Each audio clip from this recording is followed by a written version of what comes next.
All right. We made it. Happy Saturday, everybody. Welcome to the much anticipated Saturday stream. We have our favorite two guests, although Carlos is really a co-host at this point. Our favorite guest and my co-host, Carlos and Adrian. Good Saturday to you both. Thanks.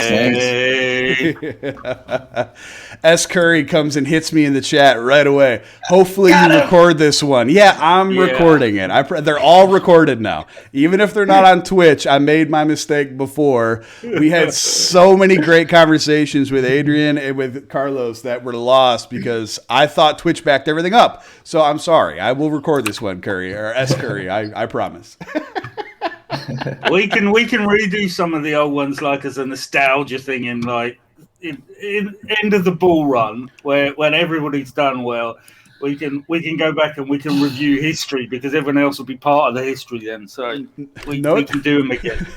No doubt about it. And quite frankly, so the stuff we talked about early, those first few streams, have gone on to do unbelievably well. So it's really too bad.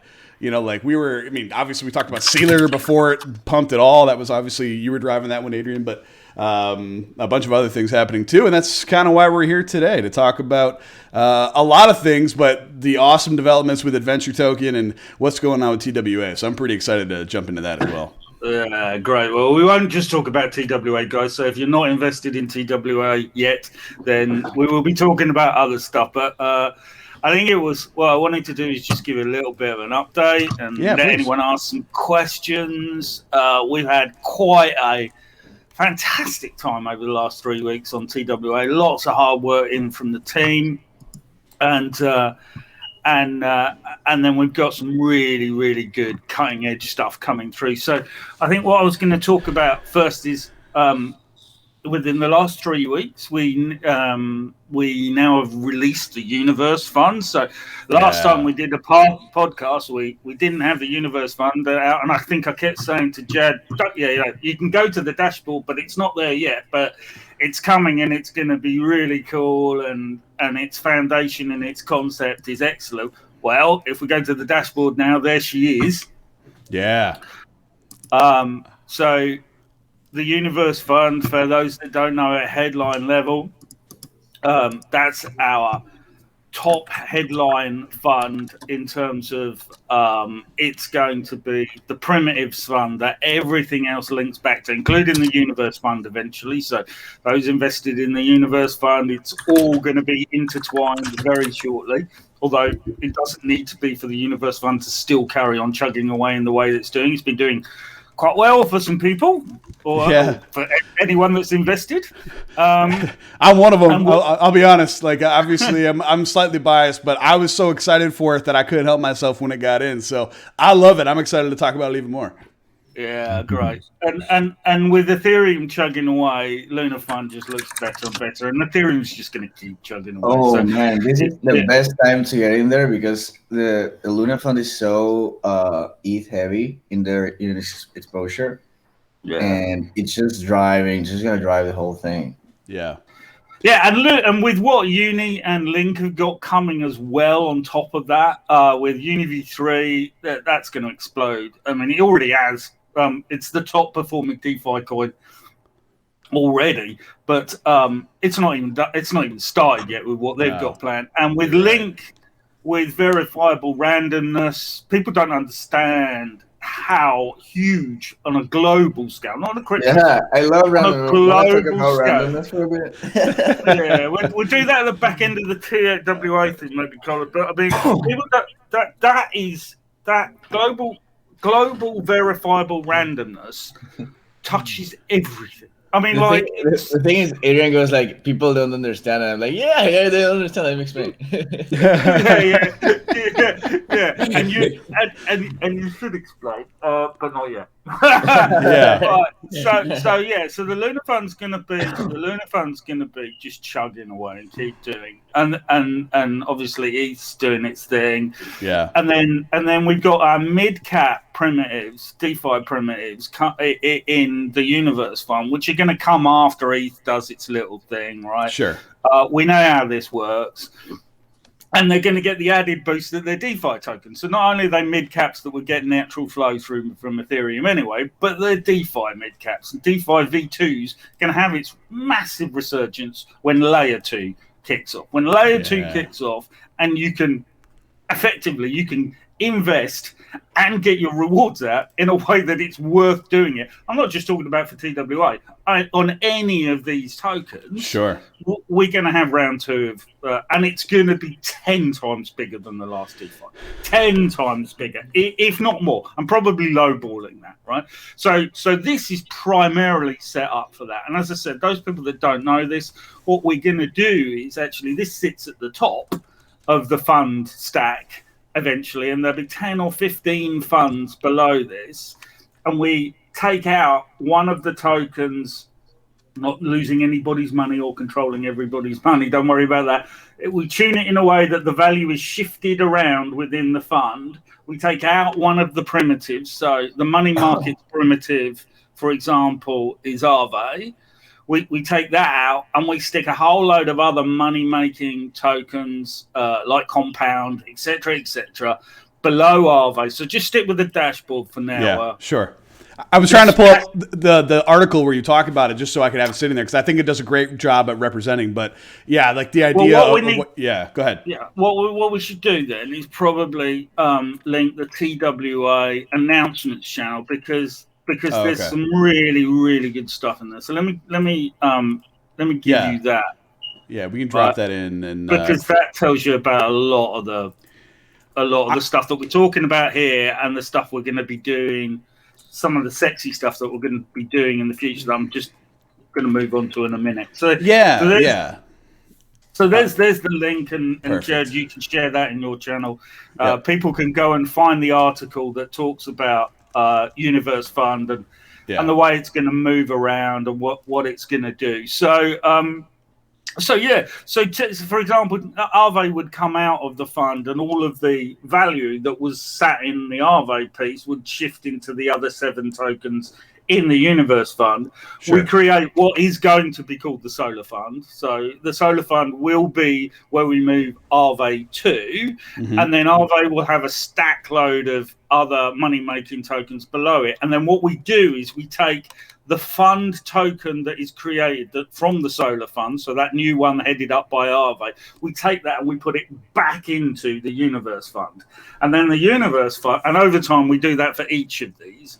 And eventually we end up with an ETF of ETFs, which nobody's doing. And nobody, even the competition, the problem they've got is they haven't structured what they've already got to be able to do this. Sure. They're not modular. So we are ahead of everybody that's doing really well in kind of on other projects, doing a similar kind of stuff to us. But this is our niche, and none of them are doing it in a deflationary model. They're all doing it in an inflationary model. So we're killing it on that as well. Absolutely. So that's the end game with this. And eventually we'll end up with a mesh of funds, all intertwined, all trading against each other and other liquidity pools that we've got running in the system. And we're also, without going into too much detail, because we need to map everything out, we know how we're going to do it, but I'm not going to go into the detail now. Sure. But also we're catering for things like UniV3 and liquidity pools over there as well. So ultimately what we end up with, so I'm just having a quick look at our agenda so I keep a natural flow to this. So that's Universe Fund. Universe Fund, really pleased with what we did there. It's turned out well. Focus will be to get more liquidity in there, and we can influence a lot of that within the team ourselves. So sure. So do you mind real quick while you're talking about that? Because I think what you said, I understand it. I just want to make, I'm trying to look at this from, we've talked about this a little bit before. You understand it. I understand because I invest. And then obviously, Carlos does as well. And talking about the Universe Fund, I think it's brilliant for a bunch of reasons. Like you said, it's eventually become an ETF of ETFs, which as someone who always preaches hedging and so on and so forth, that's a big deal. But You talked about pulling Aave out and pulling, creating an ETF, putting that back in. For someone who's invested in the Universe Fund, that's frictionless. Like, I don't have to do anything for that, right? Oh, good point. Yeah, well done. That's a great point. Okay. So yeah, absolutely. We handle everything on the back end. So you just carry on with your investment. No gas. You don't have to do anything. We just are moving the value that's in the fund, but we don't have access to it. We can't take your tokens. We can't do anything like that. All we can do is move the value around and change what that value is associated with. Right. Which appeals to me quite a bit. Like you're doing you're making the move for me as an investor, going, "Hey, Aave is great. We all believe in it. But what if you could get an investment of Aaves, of people in that category, and kind of weight it and structure it and change it and add to the fund?" As somebody who's invested, that makes me feel really good. Like, all right, you guys are at the forefront. I don't have to be the one who's making sure that I have 12% here and 12% there, and it's a beautiful, beautiful system in my view. That's how I look at it.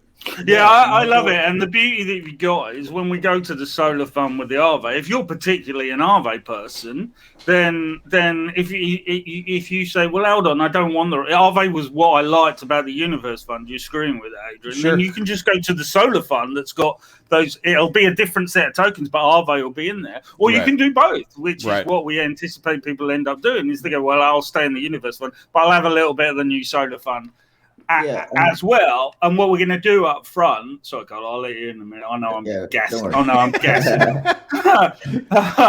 Dominating, Adrian, back off. Just what the point I was going to make is we're going to give it, so we're giving advance notice. That's the way it's going to work now.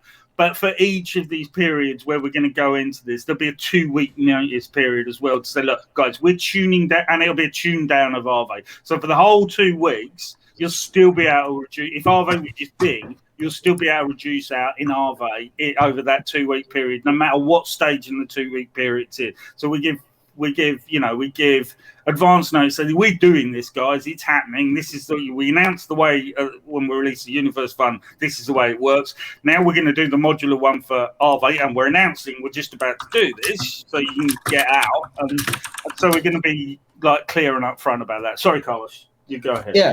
No, I just wanted to add a different point, which is that as a market, so we're expecting this the summer of DeFi 2.0 to be not only bananas, but also I don't know if you're familiar with the term Cambrian explosion, which on biology was a moment in where there was little life before. And then suddenly, boom, a lot of different things coming out, like a renaissance, right? So what we're expecting is that in the next few months and etc., we're gonna have a lot more projects coming out, and people aren't necessarily going to be aware of all that, right? And our role in the space is to be able to show people what's the most relevant, right? And kind of organize it a bit so people can know, okay, these are Aave, which is people understand Aave, right? Yep. So we're going to tell them these are do the same thing, right? These are all different types of that. So it's going to be easy for people to understand, okay, these are the money markets and they do the same thing. And then when we do Wi-Fi, we can do API and other things that people may not know that are the same thing, but then suddenly they understand it. Oh, okay, this is a money a aggregator, right? Yeah. And when we get, I think you have Mirror Finance. I do, yeah. Yeah, so we can do SNX with Mirror Finance and BAO. Yep. So people start to get the full picture and they get exposure to all the different projects that are making moves, right? To that point, when you talk about, what falls under Aave, what falls under Wi-Fi, what falls under SNX, Universe Fund is equal weight. Luna Fund is heavily weighted towards ETH, obviously. If you're going down that path, is that just a discussion at the time to go, look, we still Aave is the market leader, so we're going to keep it, 40% Aave, and then kind of scale it down with or is it percentage by market cap, or am I getting too far ahead of myself here? So So Carlos and I thrash those kind of things through all the time, and it's different for each fund because it can depend on. We won't just throw anything in there to make 8 tokens in a fund or 5 tokens. We will. The token has to get in there on its merit and has lots of research done about whether it's got infinite mint abilities and whether there's all kinds of different stuff that we check. We check before we decide that something's going in there. Yeah, but and then what Carlos and I do then is we figure out what the right ratio is for each of the tokens that are going into that fund. So it might not be that Aave goes in at 40%. It's highly unlikely it won't go in at 40% because there are other tokens that have got merit as well, right? Sure. So it'll be decided as and when we go into them, and none of that's set in stone as it is at the moment. Yeah, and the cool thing about smart pools is that we can be very iterative on the process. Adrian and I have spent a lot of time kind of like exploring how they work and like breaking them really. So now as we create more, like, because this is like taking that concept to its limit, right? Right. Yeah. So if you're letting us pull stuff, we're gonna try to pull like everything to get the whole exposure. And the cool thing is that we can change how we go about it over time. So maybe we start with a spread, and we can update it to better reflect how the market is going. And if a token comes out of nowhere with a new mechanic or something like that, we can be agile enough to add it to that fund specifically. Sure. It's a really important point Carlos makes, because that modular agility. That's the key that we've got above the other projects that are out there. It's really important. And the work that Carlos is right. We've had some fun breaking, and we've made the balancer team scratch their heads and go, well, hold on, nobody's trying to do anything like this. And they've been great. They've been really great support from the balancer team. And they've helped us with knowing what's coming with their V2 and how we can do things in the future with the V2. So can't thank that team enough, frankly. Sure.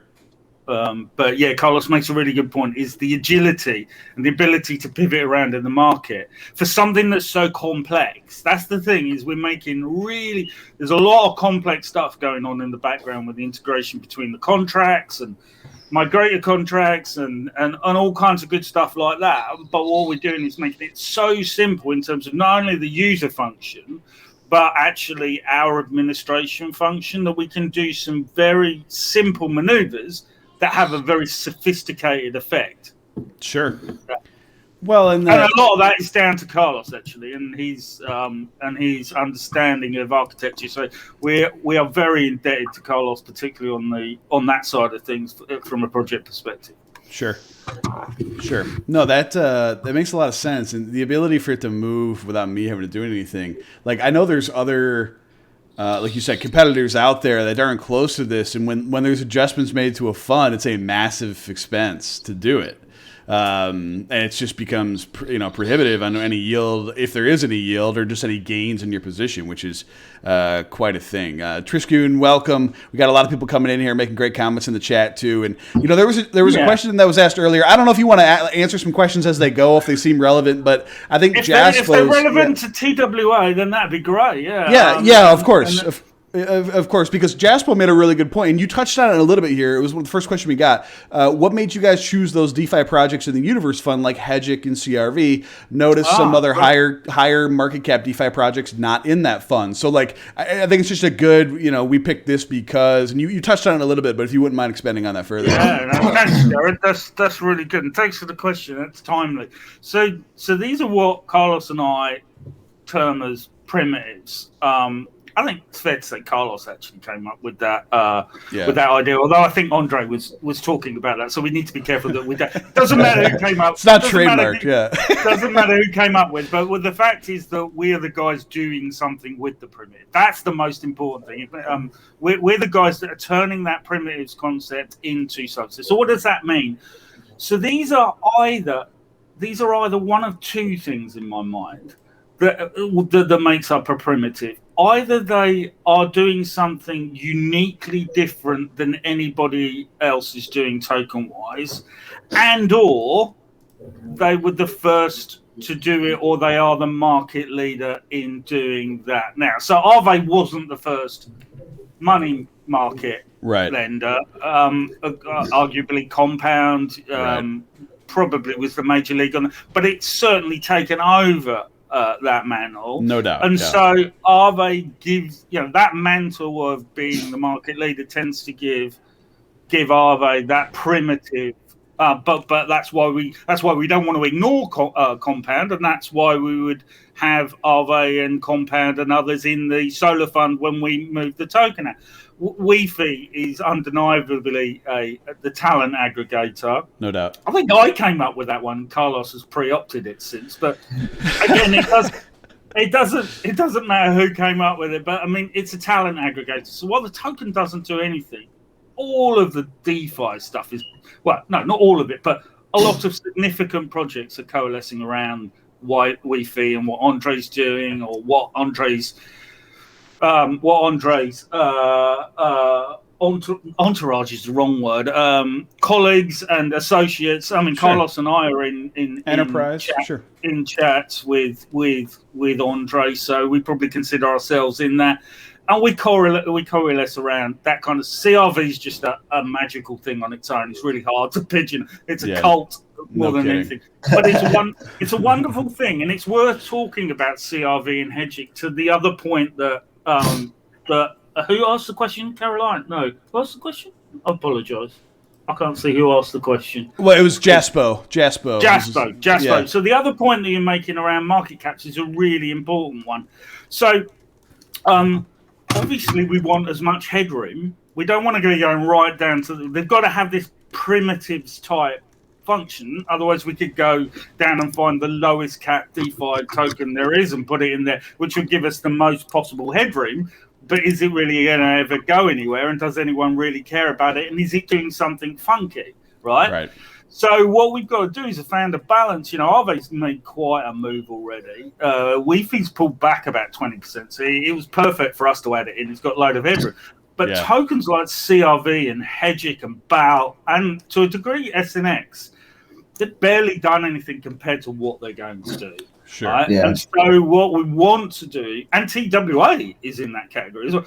So what we want to do is we want to make sure that we've got enough that still fits all that primitives understanding that we've talked about, because there's a solid rationale for that, but enough that there's still enough headroom in them that when you go in here, you're going to see the SPT token price for that fund go up over time. And it only needs a few kind of moves at the moment. I think it initially went in at about, the early people got in at about $47, something like that. Yep. And it's been over 60. We've had obviously a little bit of a retrace when BTC had its little wobble, but have no doubt that that's going to be recovered.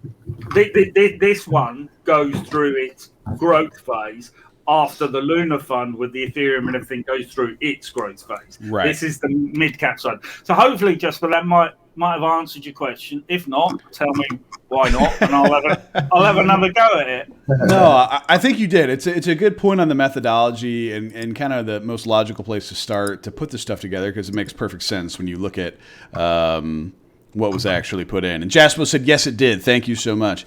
Anton Lyon's back. I came for the chicken. All here saying good stuff. Thank you. Somebody said it smells like garlic in here. I don't know what that means. But yeah, so Verse SBT right now, 57.58. I got in just about 50 personally. And then Verse HSBT is over $8. I got in at 7. And I'm bringing this up because I'm transitioning to our next topic or our next question. But the point is, It's appreciating your prices. You would expect these things to, as market caps go up, as people get interested. But we're not even talking about the next part, which is the yield farming and what you're doing with an ETF while you're doing it. So that obviously has something to do with TWA. So why don't you kind of take us from there, if you wouldn't mind, Adrian? Yeah, so I won't go into yield farming yet because it probably comes into the next section, and So what I'll talk about probably is very briefly then. So Universe Fund's up and running, and that's the first kind of, you can see we've got the LP token in the Luna Fund, we've got the LP token in the Universe Fund, we've got the LP token over in Uniswap with liquidity that's never wobbled. I mean, we have surprisingly, because of the invested nature of the funds, our liquidity has been very, very good on Uniswap. Yep. And obviously the new funds that are coming are going to all have TWA in them as well. So what we're going to then start to get is more of the burn, more of the trade, more of the kind of action on the token that we're looking for. And so to that extent, and every time it has to do something with the LP token, the infrastructure I just talked about, it has to unpack that LP token and manage the TWA token and the price and everything like that. And so what we needed to do was create as many pools of liquidity as possible that contain the TWA in them in some form. So we have got that trading pattern going on. So obviously, I've discussed with the funds that there's going to be 10 to 15 more of them underneath. And so you imagine the dynamic that's going to be going on there in terms of doing things. But also, obviously, we've got that pool for Uniswap and we're for Uniswap V2, and we're going to be sorting something out for a Uniswap V3 pool. But I won't go into the details of that now. That's a further one. But what we needed to do, there's a point to this. What we needed to do was we needed to have a central exchange liquidity pool as well. So the other thing, taking it back to what we were talking about, the other thing that we've done in the last 3 weeks is we've managed to get our Whitebit listing in place.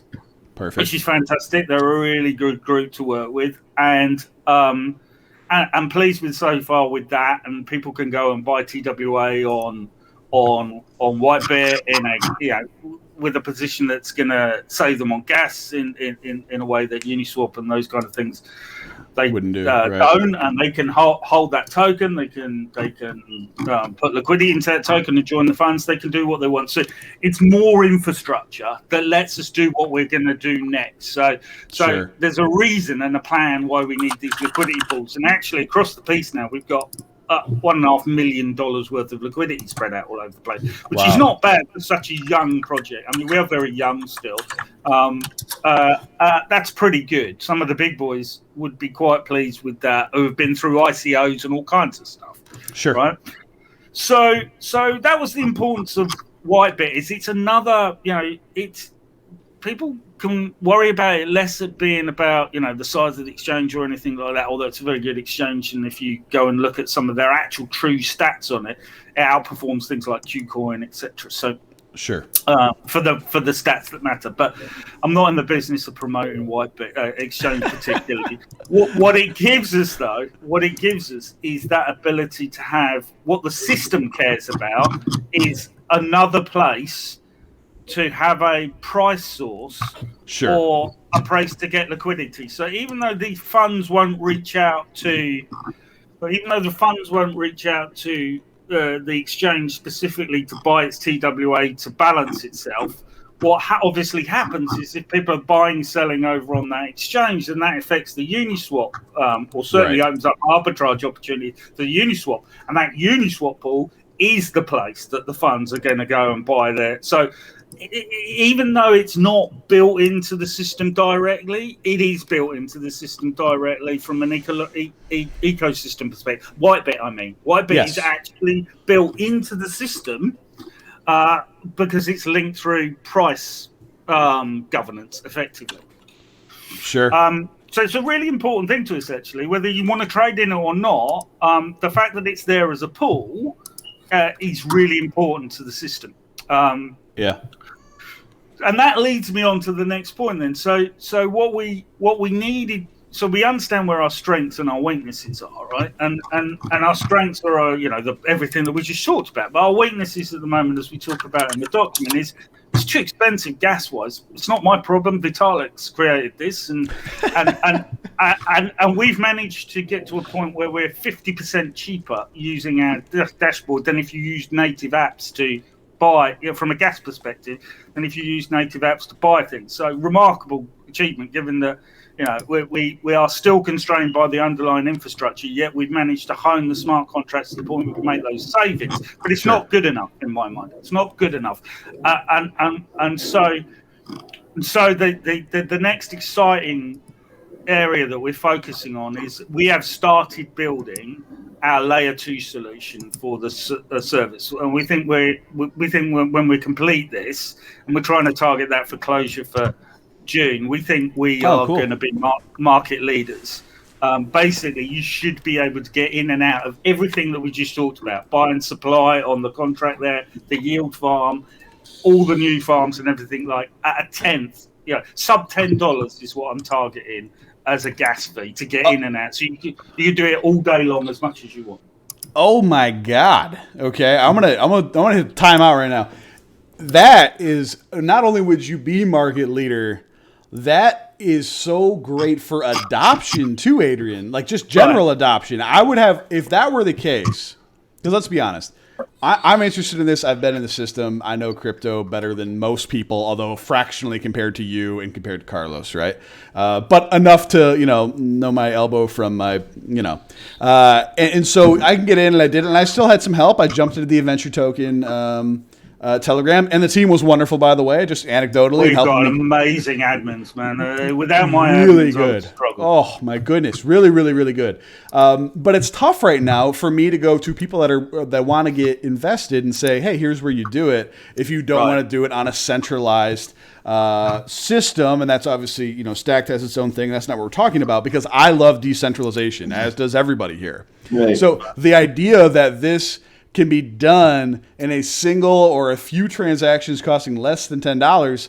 I mean, that at that point, I start telling everybody I know about it, and hey, go to this announcement or this Telegram channel. They'll walk you through. It's going to cost you no money to get in. You have exposure that's going to be up. It's a strategy plus exposure in one. That's a pretty big deal. Right, it's a huge deal. One cool thing is that as the system matures and we become market leaders, it's going to be way easier to get these to be interoperable with other projects. Sure. So you can think that your exit strategy for the fund, well, not really the exit strategy, but long term could be start getting credit on the things, right? Yeah. Because just like any other ERC20, I mean, ours is really good because it's actually a better collateral. It's a way better collateral than just like any single assets, right? And most of these are already collaterals, right? I mean, all of them, basically. Yeah. So I'm going to go ahead and take that 2 steps forward, or at least translate it into people that maybe don't know as well. Maybe I'm wrong, but are you like suggesting that as this stuff gets built out and you become market leaders, this would be something that could be used as collateral to be lended against in one of these protocols? Yeah, like, I mean, Aave already has LP lending, Cream already has LP lending. And at the end of the day, Aave has already balanced their LP lending. So right. Like extending that to our project wouldn't be too far-fetched, like at all. We just have to get to the size where it's benefit for them too. Sure. Well, and that I think that's just a matter of time and continuing doing what you're doing, right? I think as everybody sees in the space, the only thing we need is liquidity. That's liquidity is the thing that gets them interested in that. Yeah. End the story. Can I ask a question, Adrian and Carlos? Because it just came to my mind. Like I said, I'm invested in this. I like you guys. Full disclosure here. I like how you think, because it's how I think, and that's why I choose to invest. If you guys don't, I'm sure Adrian and Carlos will be the first ones to tell you don't invest in it. But I'm pretty sure. No, definitely. If you don't like something, don't invest in it. Don't do it, right? Yeah. Whether it's TWA or anything else, that's always a good strategy. If you're not keen on something, don't put your money in. That's right. So I look at this, and I'm asking this question as an investor. Maybe somebody else out there is thinking the same thing. I look at, and we're going there next, because like reinvesting and compounding, and maybe I'm getting ahead of myself here. So do you want to go to airdrop farming, or what do you want to do? Because that's what my question has to deal with. All right, so let's just hang on. I've got... Yeah, sorry. I've lost the stream. I'm getting excited. I've lost the stream on the... I don't know whether... I'm getting the camera. I don't know whether... I mean, I've still got audio. I don't know whether the guys are... Yeah. Stream is... Yeah. Can they still hear us? Can everyone else still hear us? Yeah, it just dropped. Hold on. 1 second. Okay. You're right. Okay, let me do this. It says reconnecting. I don't know why. Because obviously we're still talking. Yeah.